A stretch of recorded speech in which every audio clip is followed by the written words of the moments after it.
Hi guys, Cyclic here, and I've got some micro motors. These ones are off CX-10s, and I thought I'd go over testing operation and trying to detect bent shafts on them, which is not too easy to do, as I found out, and I'm sure most others are finding out that it's not easy. So what I do is I get a 3.7 volt battery. That's important. I wouldn't try anything other than a 3.7. This one's a 100 milliamp that comes out of the CX-10, and it's also the same size. It's in the X12 and other micros and nanos. But even a larger one would work fine, just as long as it's 3.7 volt. And I want to make a note that please be very careful when using testing and using exposed battery wires like this. You do not want to touch them together and cause a short. You will get a spark. It will burn the wires. It will puff up the battery. Basically ruin the battery, not to mention burn your fingers. And I've done it with the larger batteries. It's not much fun. So anyway, make sure your battery is charged at least 3.6, 3.7 volts, but this testing doesn't really use that much battery power. This one with the motor with the B, I know, is bent. So what I do is I'll take and get the black wires together, pinch them with my fingers, and then touch the other wire, and you'll get the spin. And this one is rough and noisy. Come on. And if you look in the center when the shaft spins, it spins blurry.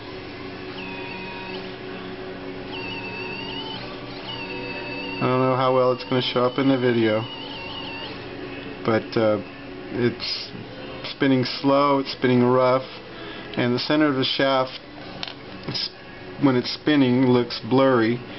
That's the main indicator right there. This is another motor that has Captain tape on it, by the way, and it spins faster, smoother, and not as blurry, but if you look in the center of it, I don't think it's going to come out in video, but it also does have a bend because it spins. It is a little blurry when it stops spinning, and if you hold it steady, you can see it doesn't exactly stop in the same spot. It's like leans to one side a little bit. It's ever so slight, but yeah, it would probably fly, but you're just going to have problems. These little nano quads will be affected, especially the CX-10 and the faster spinning prop style quads. Even the slightest bend will create vibration and cause trouble for the gyros. This one is a straight one. It's a new motor, and it's perfect,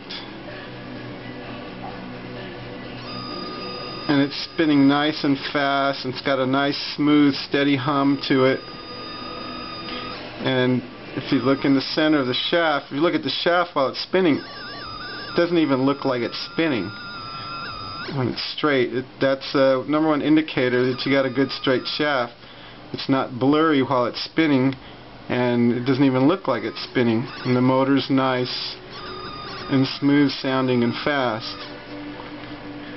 And here's a little plus for those of you guys that don't know. I didn't know this on the coreless motors. I was running out of pusher motors and needing some pullers, so I thought, let's reverse polarity and see if it spins backwards. And they do.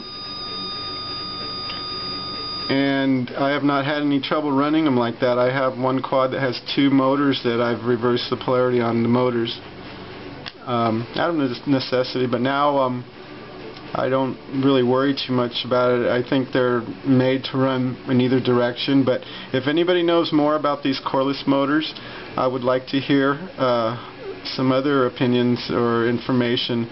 But as far as my testing and experiences, I've run them one direction or the other, and they seem to work either way. So anyway, bent shafts is probably the #1 issue for vibration, along with loose motors fitting in the body, or they're fitting loosely in the body, and the body is not held together correctly with the clips broken or screws stripped or what have you.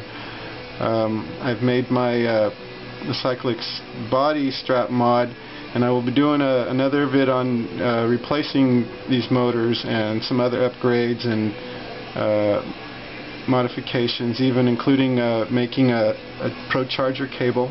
So that will be coming up soon.